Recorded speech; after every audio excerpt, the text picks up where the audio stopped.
Hey everyone, welcome back to the channel.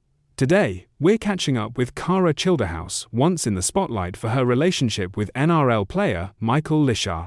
After controversy, people want to know, where is Kara now? Let's break it all down. Kara Childerhouse first became publicly known as the fiancée of rugby league player Michael Lichaa. Their relationship was thrust into headlines in 2021 after scandalous rumors and accusations involving another player surfaced, which brought intense media scrutiny to both of them. In recent years, Kara and Lichaa had children together and tried to maintain a public life, but their relationship faced legal and public challenges. Lichaa was acquitted of domestic violence charges after Kara declined to testify. Rumors of tension and separation have circulated. In 2025, news outlets mentioned that Lichaa said he had well and truly moved on after discovering Kara with another teammate.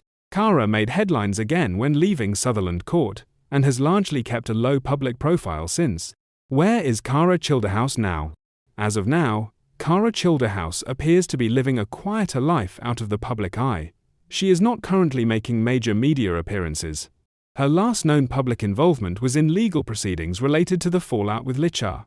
However, a look on her social media pages shows that she has been taking a lot of trips with her kids.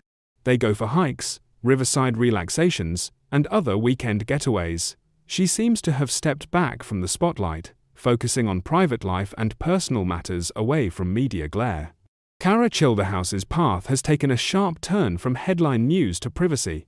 The spotlight that once followed her has dimmed, and now she remains someone many know by name but see little of. Whether she'll re-emerge publicly or stay quietly in the background is still to be seen.